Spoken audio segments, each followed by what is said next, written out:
Ladies and gentlemen, and our esteemed panelists, it gives me great pleasure to welcome you all to our panel today. Allow me to start by introducing our panelists.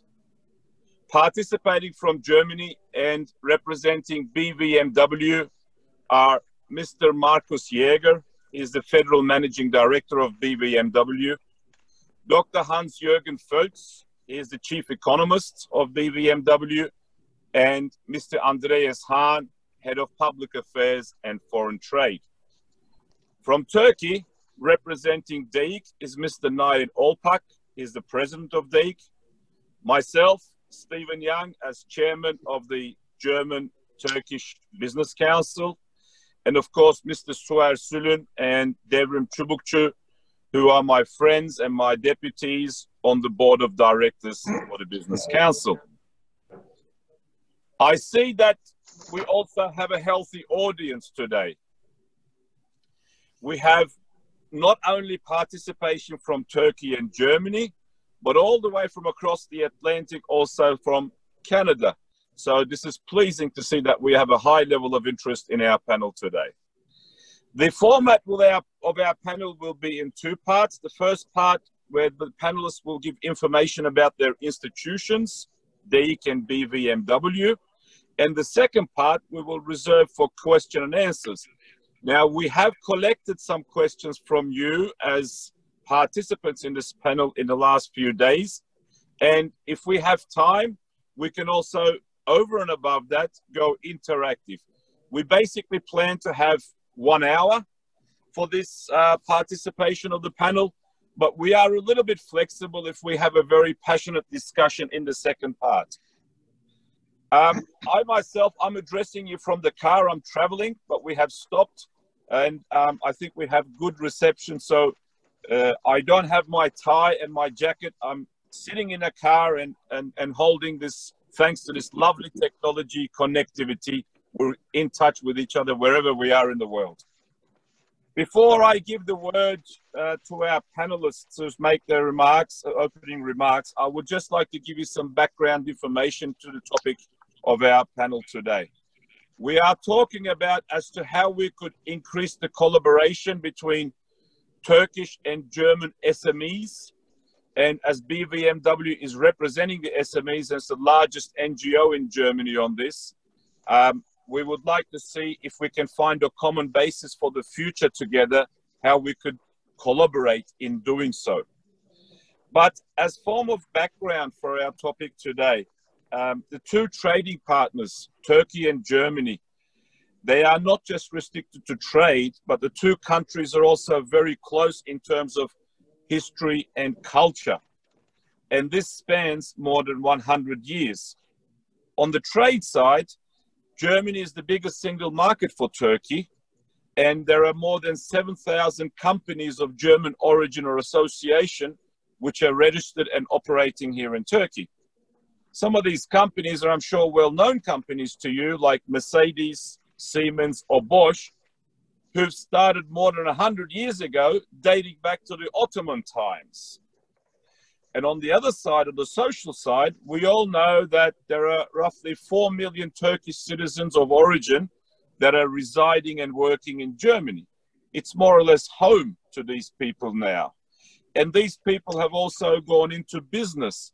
They've started all of their business and they provide employment for up to 500,000 people in Germany. If we're looking at the trade between the two countries, we're talking roughly 40 billion euros, just under. This may sound a lot, but we all know that we can improve on this.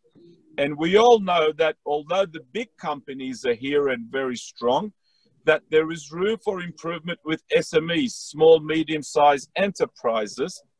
And basically, that is the focus and the purpose of our panel today, ladies and gentlemen, to see how we can find a common basis to go forward in the coming days, weeks, and months, that we can strengthen this collaboration, extending to the SMEs. I think that is a sufficient introduction to the background of our topic today. And I'm very much looking forward to a candid discussion today, a passionate exchange. And with this, I would like to once again extend a very warm welcome to all of you who've taken interest in our panel. And I would like to start by inviting Mr. Nayed Olpak, the president of DEIC, to share his opening remarks with us. Mr. Olpak, the floor is yours. Thank you.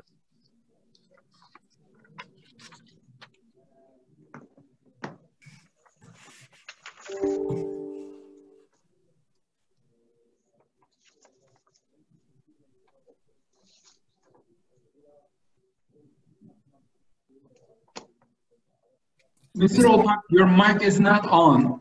Your microphone is not switched on, Mr. Olpak. Sorry. Is it okay now? Sorry. Perfect. Go ahead, Nail Bey. Thank you. Thank you for the introduction, Stephen. For behalf of DEIC, special thanks to our valued panelists, and also thanks to BVMW for co-hosting today's discussion. I'll give a brief introduction about DEIC, then about Turkey related for this COVID-19, then of course our relations. Maybe you know that DEIC is a business platform that has been continuing activities with voluntary-based membership for 35 years. And we are going on with an understanding of business diplomacy. And so far we have 146 country-to-country business council all around the world, such as Turkey-German Business Council. It seems that coronavirus represents a global paradigm shift in the way we do business. Now, more than ever, companies will need to be increasingly mobile.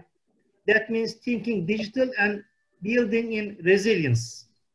Business will need to make significant change as consumer habit change, supply chains readapt and reconstructed. Now, when we come to Turkey part, what we have done so far, why we did it, and what is the result? Let me give you some words about that. Daily, I'm spending 8 to 10 hours of average for video conferences like this. Today, I am going to have 8 different video conferences, and sorry that unfortunately by mid of this conference, I should leave. That goes on with our business council members, with ambassadors and trade missions, time to time with our ministers. We have been, it seems, we are not we, all together, the worldwide, I mean, seems working harder than ever. Honestly, when we in Turkey, we started those meetings, we were anxious in the beginning. We spoke about that a lot during the first video meetings. Then, of course, we went on discussing the issues and the problems on production, supply chain, customs, finance, whatever it is. But also, we discussed possible solutions in those meetings. Networking and information sharing enabled us to convey this information immediately with the authorities, with the ministers, and directly with ministries. So once the solution is found, an immediate and effective action followed. I believe this means not only weathering the storm, but also seizing the opportunities that grow from it. Again, when we look at the Turkey, we have 83 plus 3 million together with refugees, totally 86 million inhabitants. Of course, even one human life is too much important, and counting down the life is not a good method, but we are doing that. So far, we lost about 4,600 people, 130,000 recovered out of 165,000. And when it comes to production part, we never stopped the production completely, and we never stopped the logistics, which was so essential, even though the capacities were not full as they were before. Of course, as normal, service sector, unfortunately, was the most affected one, following some other sectors. And finally, last week, we got the announcement of the first quarter of Turkey's GDP results, which was 4.5%. So comparing to other countries, it seems quite okay. Of course, what we see, second quarter will possibly be negative, third quarter a recovery, last quarter again positive, and I believe we are going to close the year with something plus. Comparing the worldwide figures, it seems we managed well so far. If I come to the relations of Turkey and German side, we consider ourselves as a gateway, and when it comes to Germany is an industrial powerhouse and Turkey's largest economic partner. And now we are going to speak about the SMEs. Together we can turn I believe we can turn mainly our SMEs into competitive players on this new position. Germany Trade and Investment Agency recently highlighted Turkey as a key partner for Germany as part of the inevitable reshoring that will occur in the coming months and years. I believe this is important. And during the current pandemic, we also was being reminded that SMEs was of course before, but are the core of our country's ability to survive. SMEs should work more closely together on the exchange of innovation and best practice. In this time of political and economic uncertainty, our future prosperity and stability will depend on our ability to exchange knowledge and international cooperation. I don't know which sectors will be the leading after this COVID-19, but what I believe is the one who guaranteed the supply chain and get the confidence of the counterpart during this pandemic will certainly be the winner. I hope this meeting is going to give an insight for what can be achieved together. Finally, again, I'm going to leave a little bit later, so will you please excuse me, and thank you for all. Yeah, Mr. Olpak, this is very nice of you. I know that there are at least one other webinar running within DEIC on the Asian continent side, and you chose to come and attend our discussion. So I think this speaks a lot for your judgment there, and I thank you very much for your contribution. Let me say one point. I started with Hong Kong, then came here. So I didn't left them completely. Okay. We will share with Hong Kong. I will talk to my colleague over there about the how we share about that later on. But thank you very much anyway. All right. Having a look at the clock as well, I would now like to now switch over to Germany and reach out to Germany and our colleagues, Markus Jäger, Hans-Jürgen Völz, and Andreas Hahn. Please take a block of 15, 20 minutes, however you feel you require, between the three of you to give us and all the people attending this panel a good feeling what BVMW stands for, what it does, and how we can collaborate with DEIC in the future. Having said that, I now invite Markus, as the Federal Managing Director of BVMW, to the floor. Markus, you have the microphone. Thank you. First of all, thank you, Stephen, for organizing this. Seeing you, even in the car you attending. President Olpak, big pleasure to see you. I probably say it wrong, but I want to say to everyone in Turkey and everybody who's participating, as the number one thing, please stay safe, please stay healthy in this very critical time.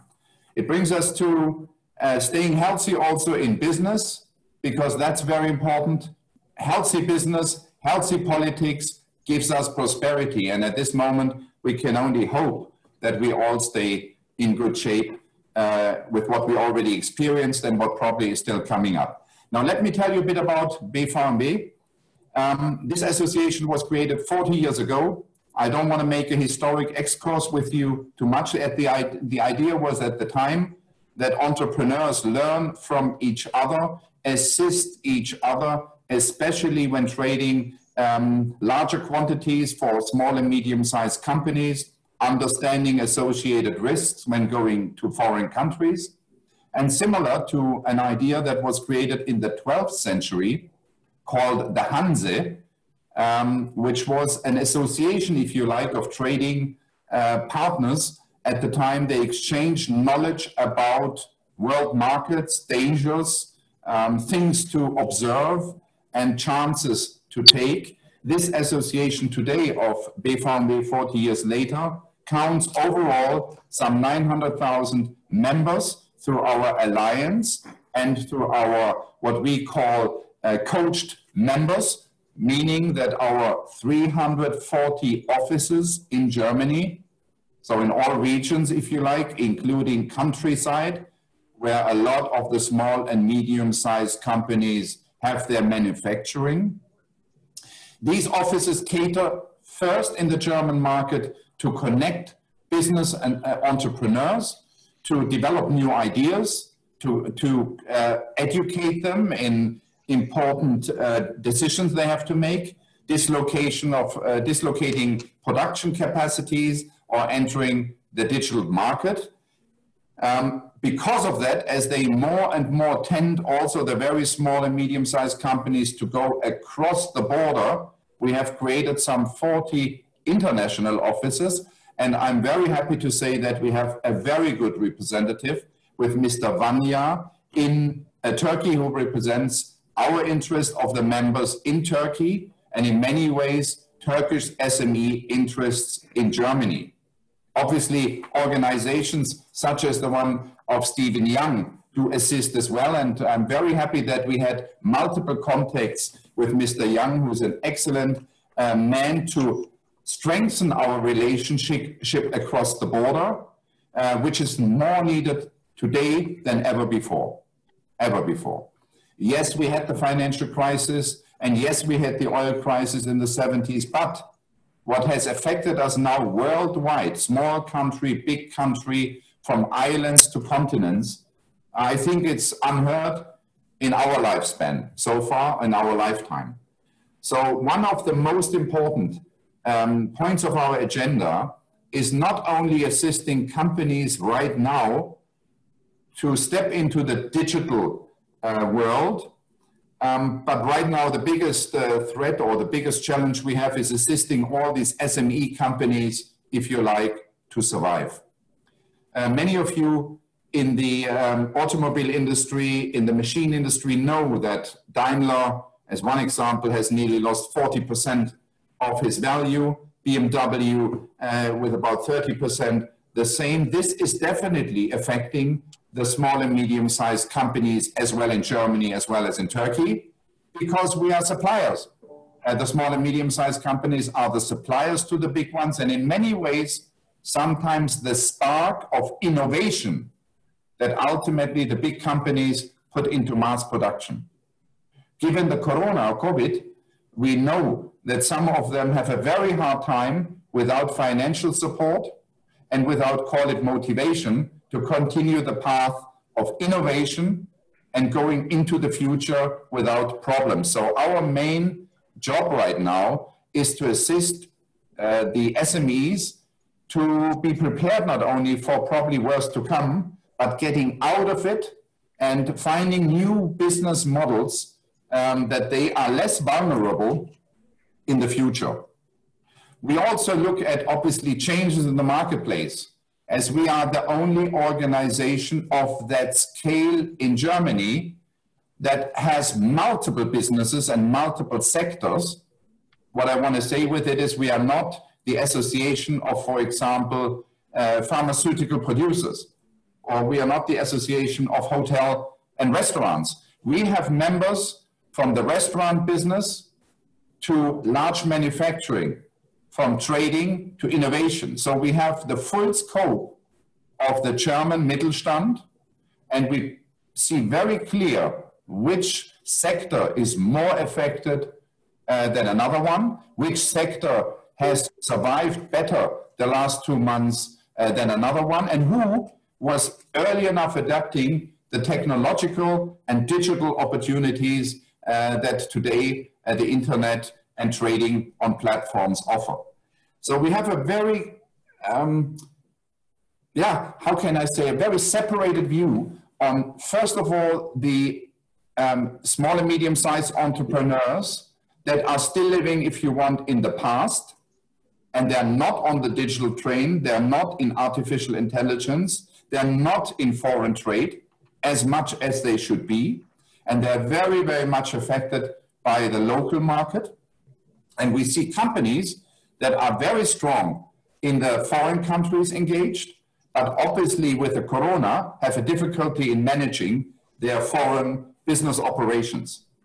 Therefore, I'm very, very glad sorry, to have you all today involved in this conference, that we can exchange information, learn from each other, and more important, we give each other the hand to better collaborate and to stronger collaborate between our countries in the future, because I believe there is a huge potential. There's a huge potential to increase our cooperation across the border and to learn from each other. And in what areas this would be and which sectors it would, or countries it would affect, I like to give the word to my colleague, Dr. Hans-Jürgen Völz, our chief economist of BVMW, who can give you more details about the current situation before I probably later return and would give you some ideas how we can do it. Not that we can do it or that we have to do it, but how we can do it. This would probably not only include conferences, but probably some modern and smart platforms of business collaboration, and we'd like to highlight this a bit later. Dr. Völz, may I turn to you, and thank you for listening. Thank you very much, Mr. Jäger. First of all, let me thank all organizers and all participants on this webinar. I am very happy that you are interested in the German economy and the Turkish-German economic relationships. First of all, the economic situation in Germany in April 2020, it's the most recent one, besides not all figures are provided already for May. The success of all is decisive because the Mittelstand is not only the backbone, it's driven by, the whole German economy is driven by SMEs. It's a group which is more than 99.6% of all firms in Germany belong to. These companies account for more than half of our economic output and almost 60% of all jobs in Germany. And approximately 82% of all apprentices in Germany do their vocational training is in an SME. So in other words, we are the true backbone of the German economy and are regrettably hit the hardest by the current economic situation in Europe and around the world. So let me put it this way, the coronavirus pandemic has led the global economy into recession. Hence, Germany too will see a decline in its economic output. And for the time being, it is difficult to predict how the situation will develop in the short and long term. And during the second half of the year, however, the economy is expected to start recovering. The measures taken by the German government are helping to minimize the economic impact of the crisis. You probably heard about the set of various loan programs and immediate liquidity programs for small and medium-sized businesses, as well as industrial businesses in Germany. In the industrial sector, orders, output, and sales had recovered by the beginning of the year.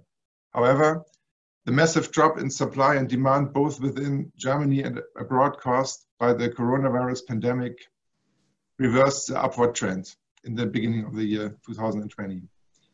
Industrial activity is likely to fall sharply in May and in the second quarter of the whole year. Social lockdown measures have put constraints on a large number of services.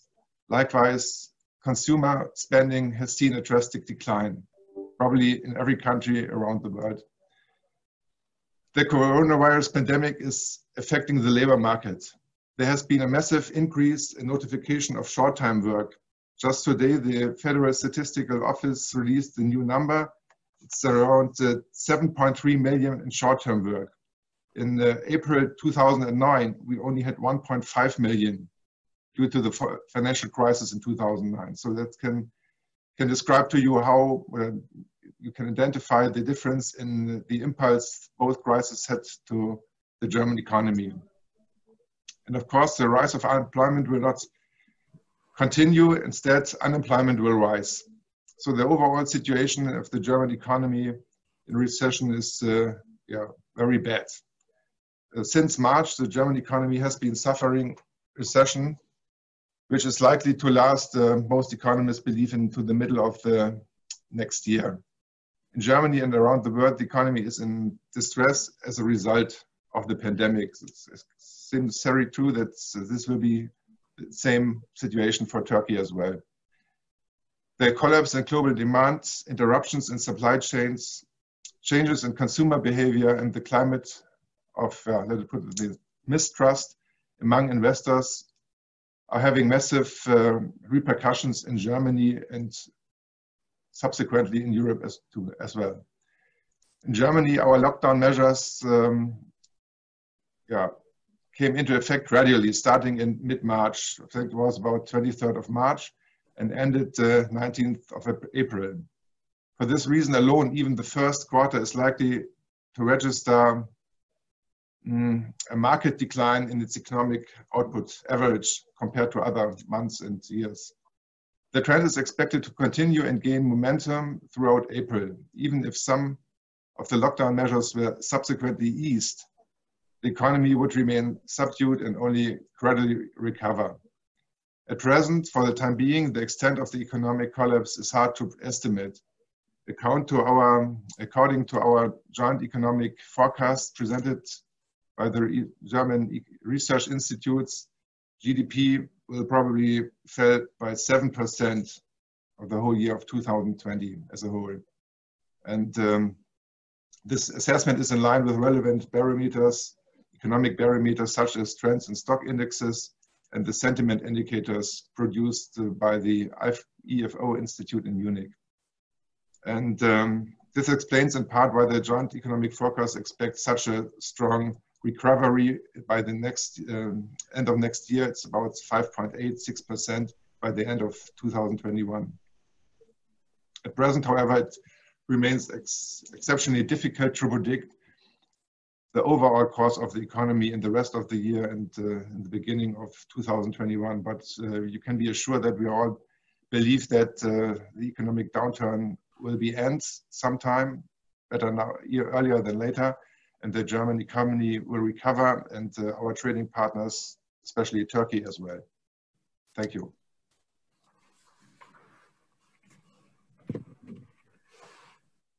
Yeah, distinguished Mr. President Olpak, it's a huge honor and privilege to discuss with you and your members today. Thank you for associating us to this discussion. Our Chancellor declared recently, I want to tell to all German citizens, we are not writing a page of a textbook on economics, but a page of a history book. If we do not seize the opportunity to put new life into the European project, the risk of failure is real. So we are very happy to shape together with you today a new European future, together with Turkey, together with your association. Germany is since many years an economic and commercial top partner of Turkey.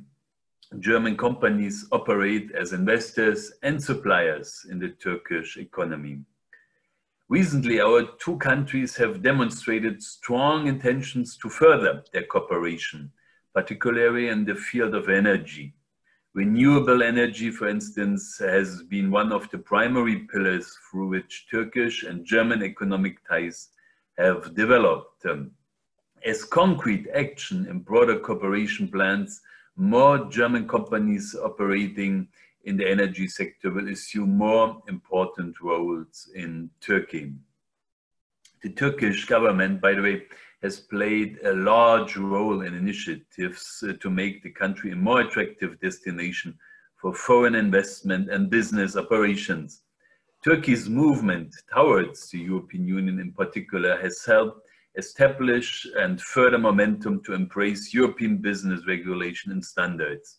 Moreover, the government has taken the lead on its industrial promotion and investment financing through the build, operate and transfer model.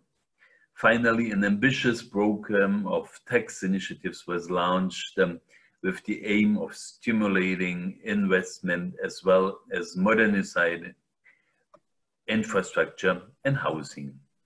So our Association of Small and Medium Enterprises and Businesses are especially focused in Africa and Central Asia in order to develop the access to new markets. And from a structural viewpoint, we can collaborate in this field together. Due to its economic and political significance, Turkey is increasingly capable of influencing regional developing processes. Turkey was therefore identified as a strategic country for Germany concerning trilateral cooperation in Africa and Central Asia. Trilateral cooperation involving Turkey and Germany can also serve the interest of both countries as in a structural level and of an international development policy. Germany and Turkey seek to shape global development agendas and promote the involvement of important emerging economies to achieve this. German-Turkish triangular cooperation in Africa and Central Asia could offer numerous advantages, and I really would like to encourage us to think how we can participate, for instance, together in tenders, and how we can give an advantage to your companies and ours in order to foster a close cooperation. Turkey and Germany are really compatible partners for jointly implemented triangular cooperation as a whole. The accumulated experience of both donors in bilateral development cooperation, the improved economic and cultural access that Turkey has to these countries' neighboring regions, the good training of the Turkish personnel, the relatively fresh experience of Turkey with certain development problems, and the widespread presence of both countries in developing countries would surely be helpful for the success of joint triangular cooperation partners. So I really look forward to discuss with you these issues on a broad scale, and thanks again for associating us in this process of discussion.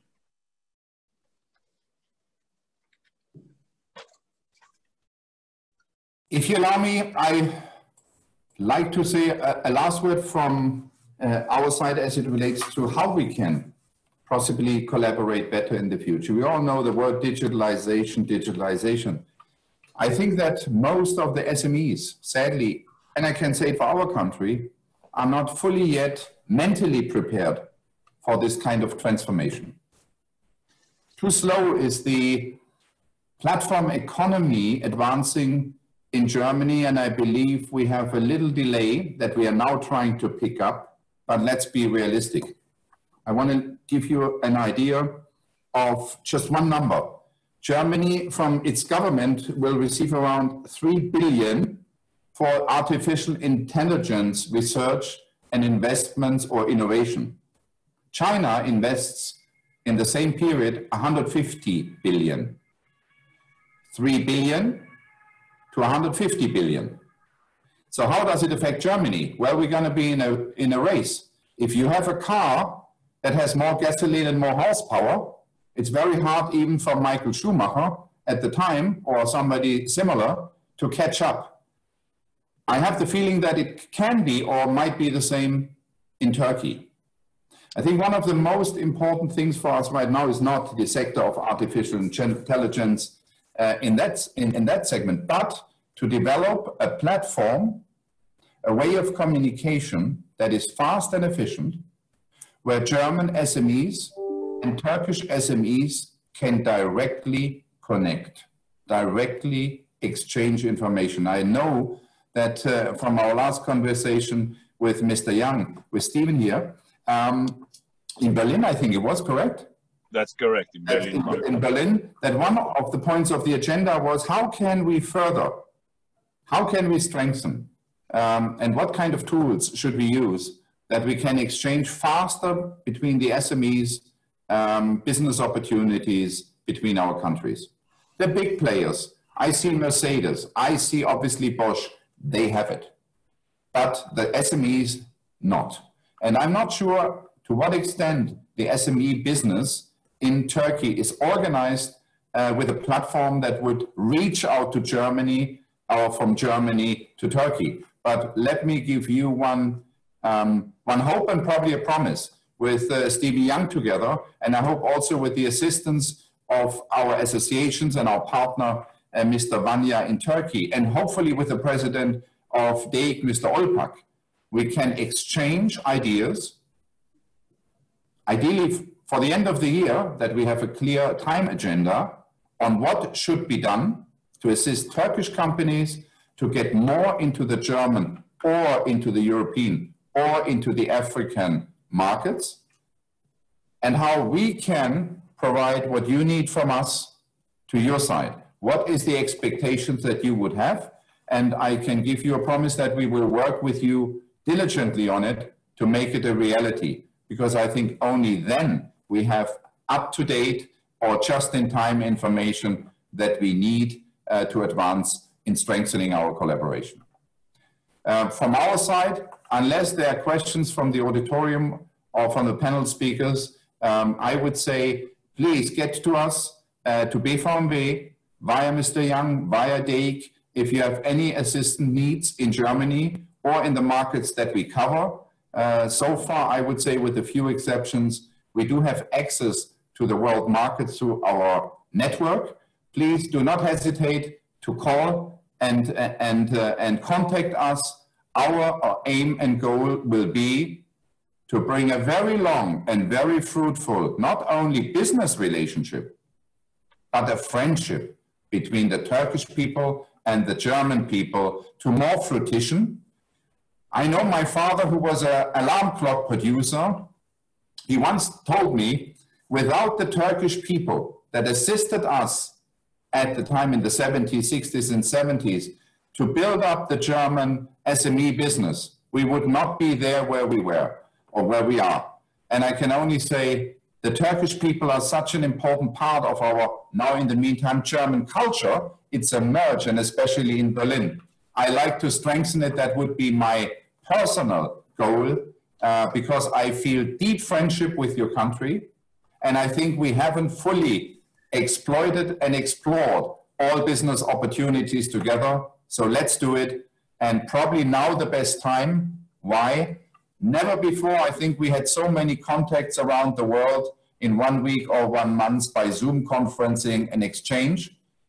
So while COVID is terrible, it has opened our eyes probably to a new digital agenda.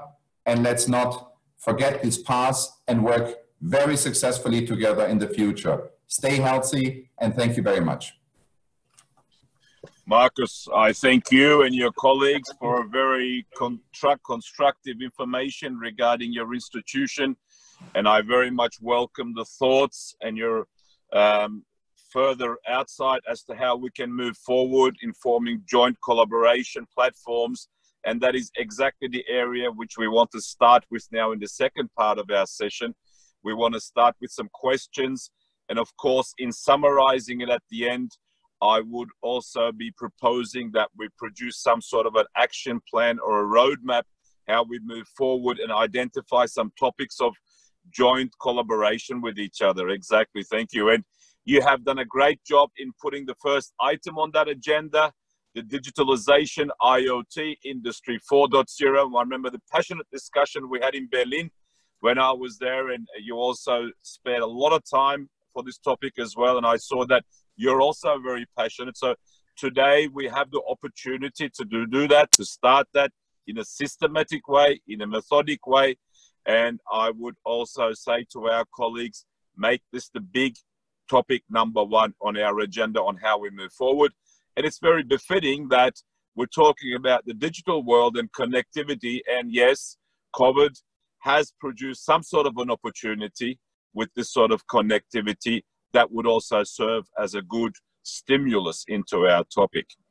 Thank you very much for your kind words. Now, Marcus, or to your other colleagues, let me start the questioning session, if I may. And I have 2 questions to kick off. Then I would also give the word over to my deputies with the remaining questions.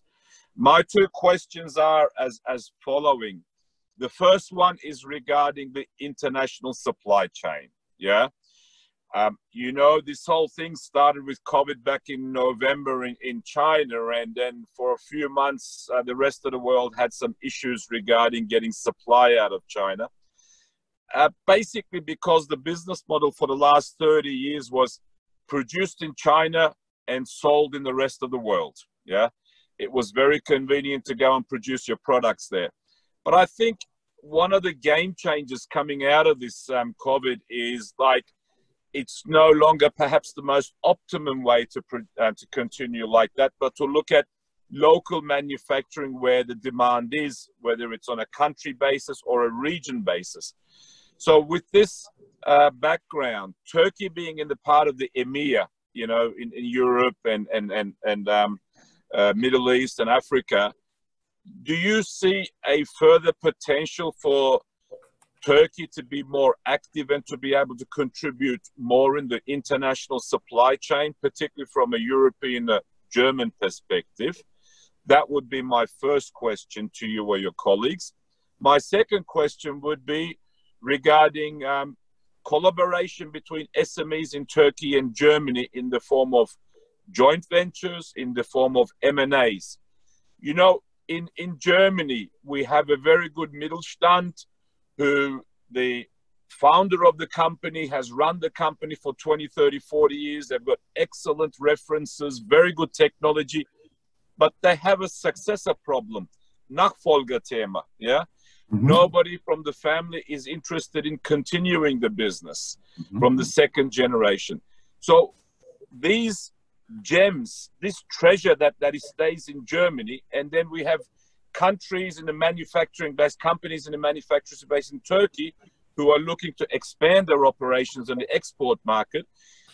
Could we find a way that we could facilitate that we get these 2 companies together between Germany and Turkey, that we continue the good work that has started in Germany, and then we also contribute to the collaboration between the 2 countries? This would be my second question to you, Marcus. Yeah. So please, I give the microphone to you.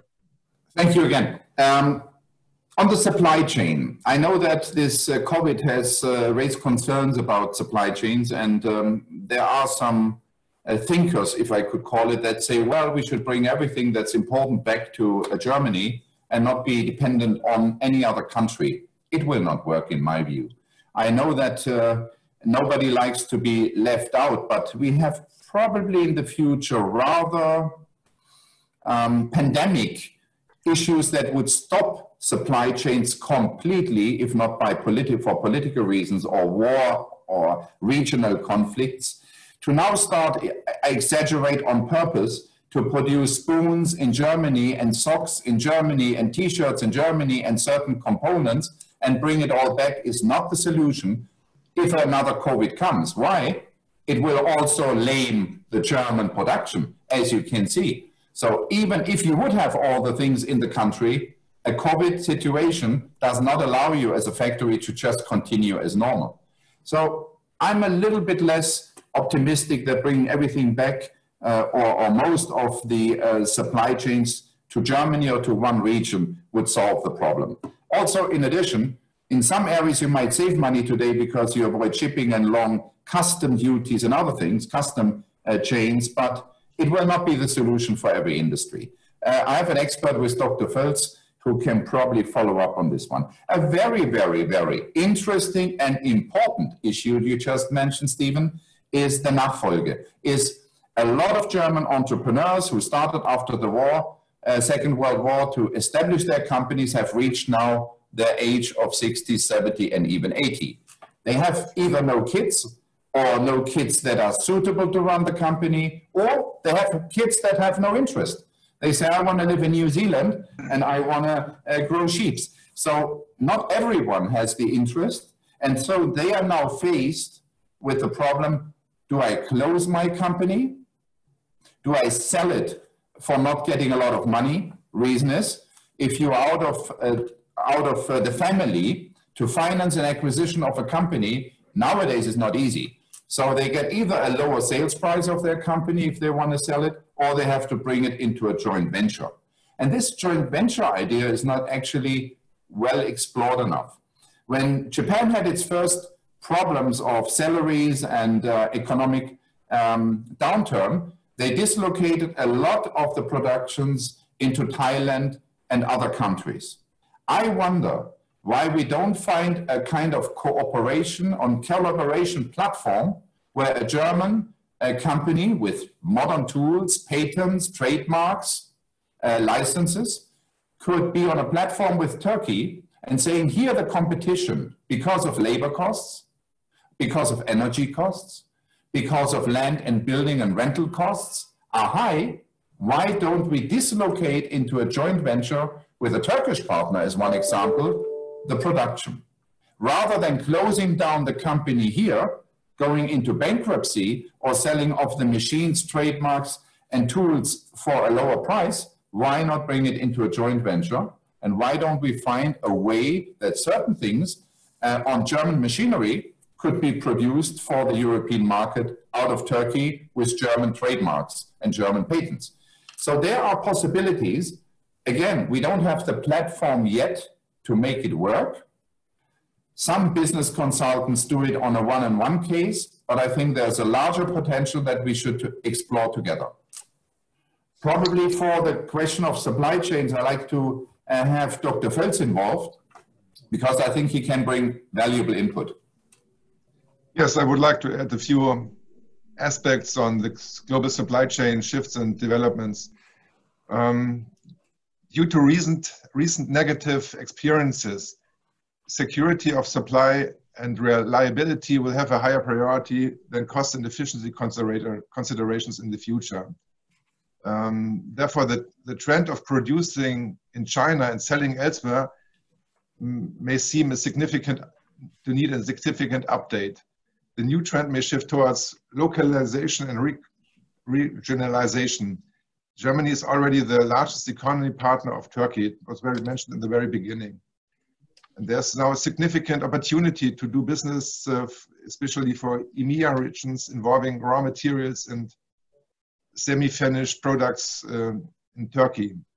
And the question, if you ask me, will there be a shift from China to Turkey as a production source, and how do German companies approach to this? I would like to answer that both countries, Turkey and Germany, have a broad and strong basis for SMEs, which are of huge significance for the economic and social well-being, so to speak, of the respective countries and their belonging societies.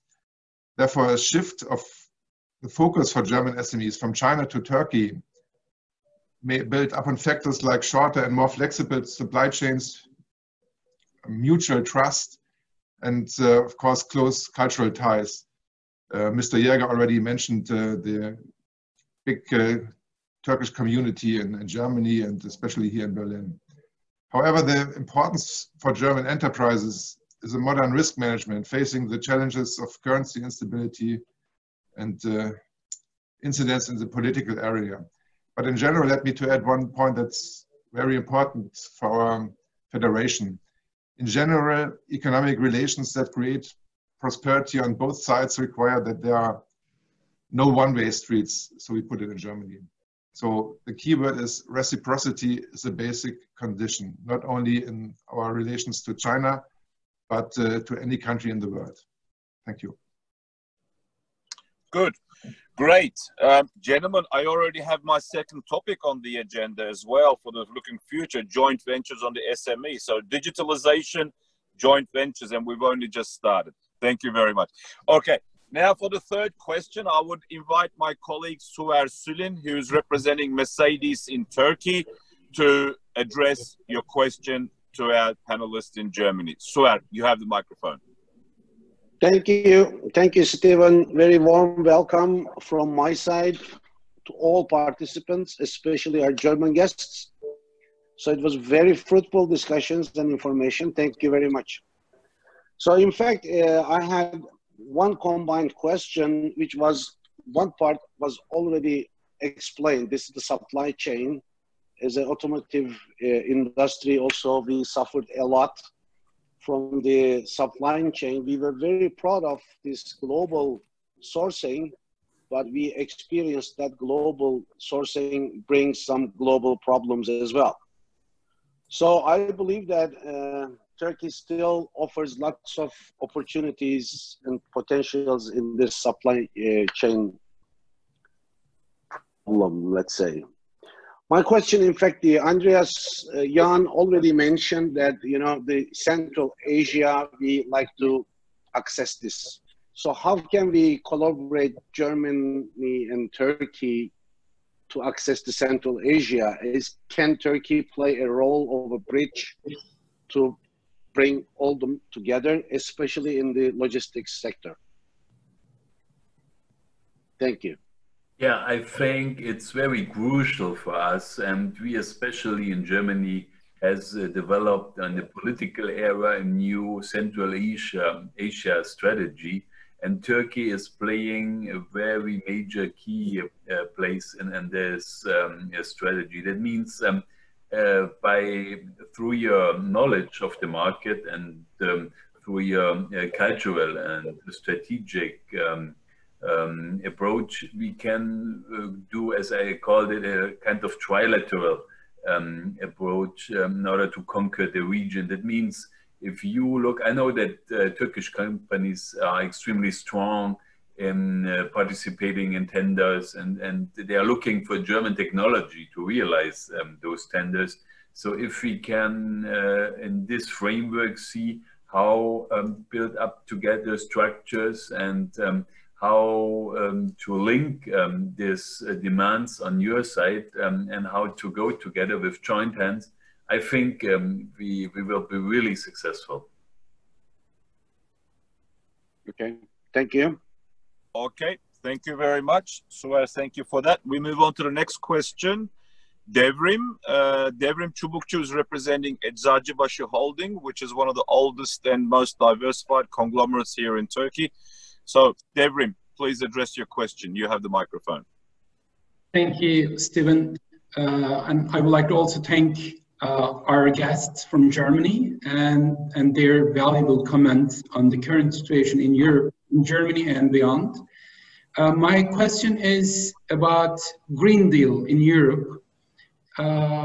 Although the epidemic, the pandemic is the main subject, but before that, Europe was discussing other big issues like Green Deal.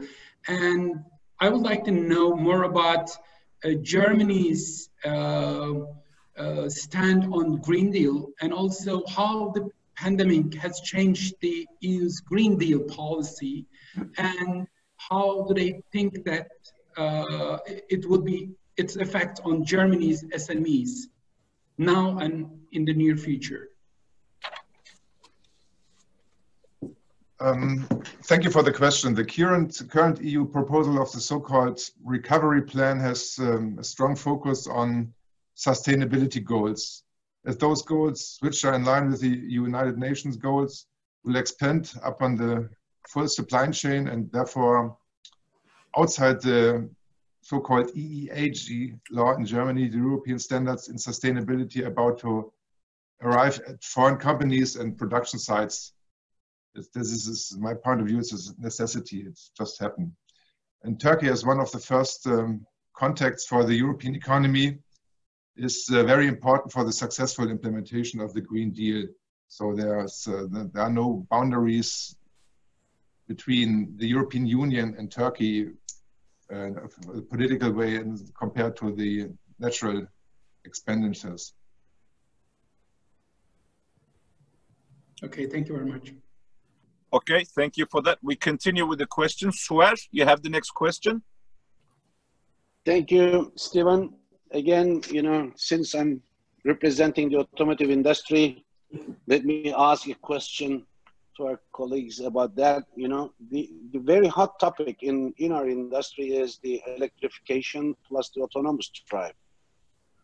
And what do you think about the effect of COVID in this stage? I mean, will it speed up the process itself, or will there be a delay? We are going to speed up, if I may ask. This is the German automotive industry is of the enormous importance for the German economy as a whole, and especially for the German Mittelstand, the suppliers of the industry. Yep. Therefore, our federation BVMW appreciates that the issue of sustainability has been understood in the industry. In this year, the CO2 fleet limit values set by the European Union will be binding for the first time. And any manufacturer in Germany that fails to comply with the fleet limit will have to pay fines to the European Union from beginning 2021. Now, climate-friendly vehicles need to be brought onto the market that customers accept, not only accept within Germany, but also abroad. And therefore, it can be assumed that the German manufacturers are taking the issue seriously. May I add something to this automotive business? I think we have in the automotive business and in the development of the technology, electrification, self-driving cars, artificial intelligence, and everything that comes into the game. I think we should look at a time frame of what happens in the next 5 years, but more important, what happens from 5 years to the next 30 years. Do we need, and I said that in several meetings with real estate developers, do we need garages, parking garages in the future when we build a large apartment house? Do we need 400 garages, or will the car drive in and in the evening drives out of town, reloads itself, and in the morning it's back somewhere on the street? Will we need in the future trains and trams? Why? If a self-driving car can pick up an older lady who has no driver license and in the past used the train, will she be able to drive automatically from A to B? How will the whole change of the way we move in the next 5-10 years evolve? Because in the automotive industry, you don't make investment decisions for 3 or 4 or 5 years, like in fashion, or like in a software where you can say, well, I change it if I have a new idea. So the whole business around vehicles, automotives, probably even in the future, the transport of goods might change completely. Again, will a 14 or 15-year-old boy need to make a driver's license? Or he just calls with his app one of the cars electrified and takes him to school and back. So I think there's a bigger picture that we have to observe, and where I see a danger, clearly a danger for us in Germany and also probably for Europe in general. We do not have the software. We do not have the platforms. We can build cars with batteries, that's easy to do, and design them nicely, but we are very, very, very much dependent on all these platforms that ultimately will coordinate, steer, drive these cars. I think there's a lot to do in the automotive industry that has nothing to do with only building the cars, but seeing the long-term vision of how these cars will be used, who will own them. Sorry to say, will the model be BMW, or in this case, very important, Mercedes, as my favorite one? Would that be a car that I would buy or rent? Or would I have a rental agreement in general that I can have a car when I drive in town with 2 seats, and when I take the family, I can order a truck with 6 or 8, and not truck, help me. Passenger vehicle. Thank you, thank you. Yep. With 6 or 8. So will I be very flexible in cars I use, and I only rent them, like we have in Berlin now, the trottinettes and the electric bikes, that I don't actually own it anymore? And if that's the case, who does the repair? Who owns the software? Is it only a platform similar to Airbnb, where you can order, but you never own the platform? Who will be in charge of, again, repair contracts? Who will supply the electricity for it? There's a big shift in the automobile industry, I believe, that goes beyond only the question, will it be diesel, gasoline, lithium, or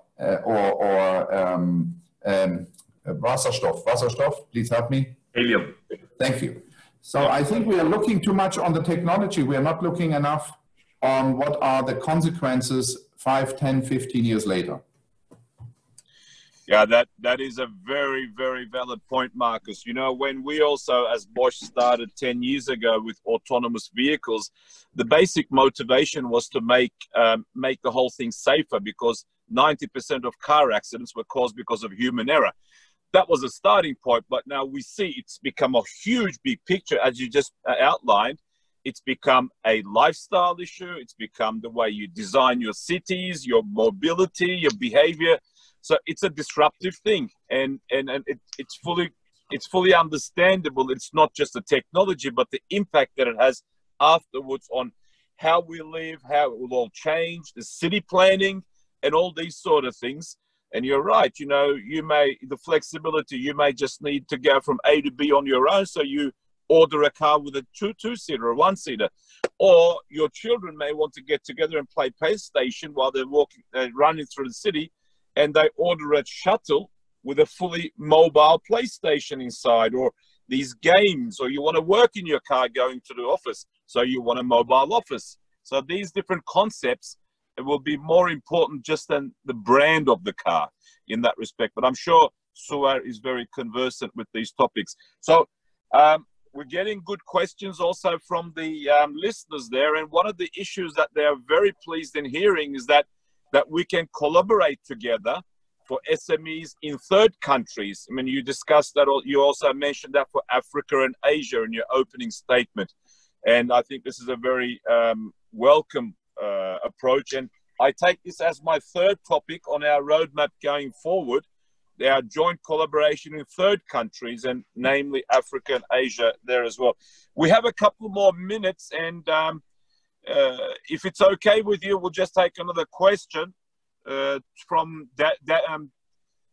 And then, yeah, exactly. And then we make that the final question, and then we wrap it up. So, Devrim, please, can you give us your final question, please? Sure. Thank you, Stephen. And my next question will be for Mr. Hans-Jürgen Volz, and it's about the European Union's target of open strategic autonomy. And what role do you think the EU should play in the financial recovery of Europe post-coronavirus?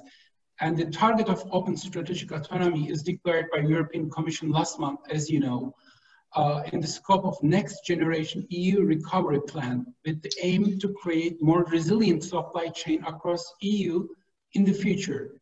Could you please comment on the possible effects of this initiative in terms of the future structure of global supply chains and trade relations of EU?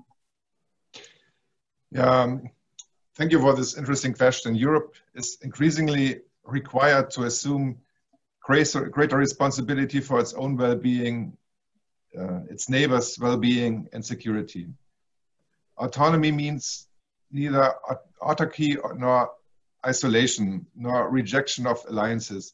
It is not an end in itself, but it means to protect and promote values, common shared values and interests.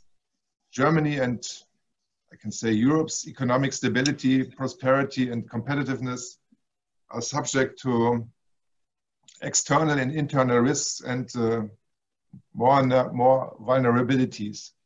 And for the benefit European states and societies derive from intense global economic connectedness and interdependencies, this occasionally creates so-called connectivity risks.